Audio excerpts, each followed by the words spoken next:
Assalamualaikum warahmatullahi wabarakatuh.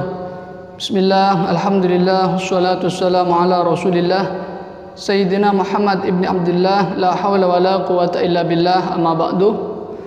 Pemirsa channel Ngaji Sunnah 1926 yang insyaallah sama-sama dirahmati oleh Allah Subhanahu wa taala.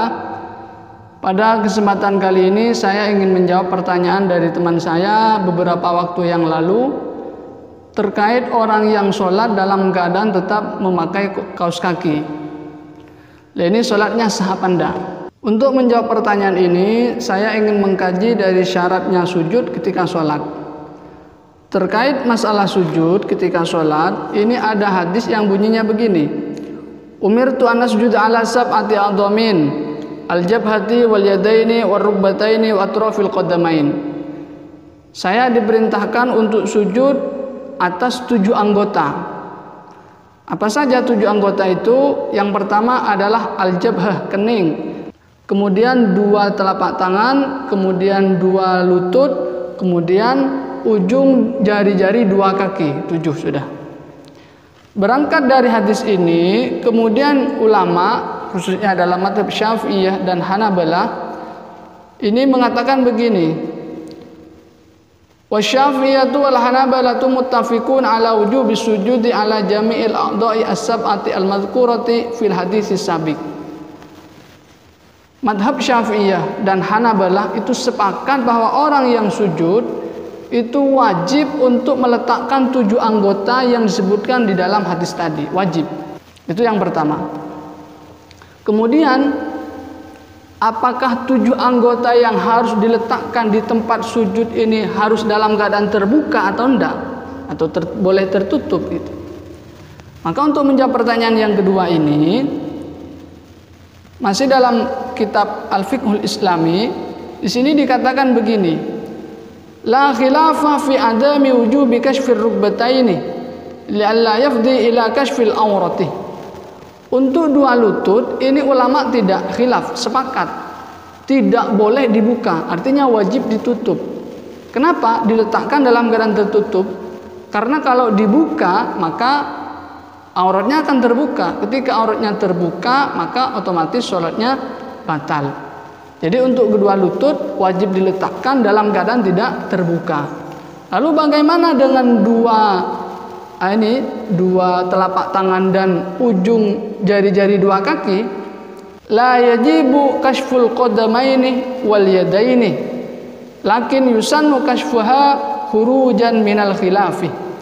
Untuk 2 telapak tangan dan ujung jari-jari 2 kaki ini tidak wajib untuk dibuka, artinya boleh ditutup lengan itu.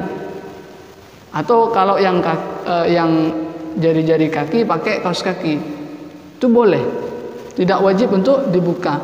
Tetapi sunnah untuk dibuka khurujan minal khilaf, sebagai bentuk keluar dari khilafnya ulama yang mengatakan wajib untuk dibuka. Wa dalilu jawazi tarki kashfil yadain hadisu Abdullah bin Abdurrahman qala ja'ana an-nabiy sallallahu alaihi wasallam fa shalla bina fi masjid Bani al-Ashhal fara'aituhu wadi'an yadayhi fi thawbihi idza sajada. Ini dalil kebolehan menutup telapak tangan. Jadi suatu saat Rasulullah sholat bersama sahabat, ternyata sahabat melihat Rasulullah itu meletakkan meletakkan dalamnya telapak tangan ke bajunya. Berarti kan boleh. Terkait masalah kebolehan menutup menutup jari-jari kedua kaki, wa amma adamu wujubi kashfil qadamaini falidalilin latifin wa huwa anna syari'a waqad al-masah 'ala al-khuffi bi muddatin yaqum fiha as-salatu bil khuffi falau wajaba kashful qadamaini la wajaba nazmul khuffi al-muqtadi li naqdi taharati fatabtul as-shalah. Jadi ini dalil kebolehan untuk tetap menutup kaki terkait masalah itu mashul khuffain. Terus yang terakhir terkait masalah jabhah, kening ini bagaimana, wajib dibuka apa enggak? Wa dhahaba an-Nasir wal Murtada wa Abu Talib wa Syafi'i fi ahadi qawlaihi ila annahu yajibu fil jabhah. Jadi menurut beberapa ulama termasuk Imam Syafi'i dalam salah satu pendapatnya untuk jabhah ini wajib dibuka.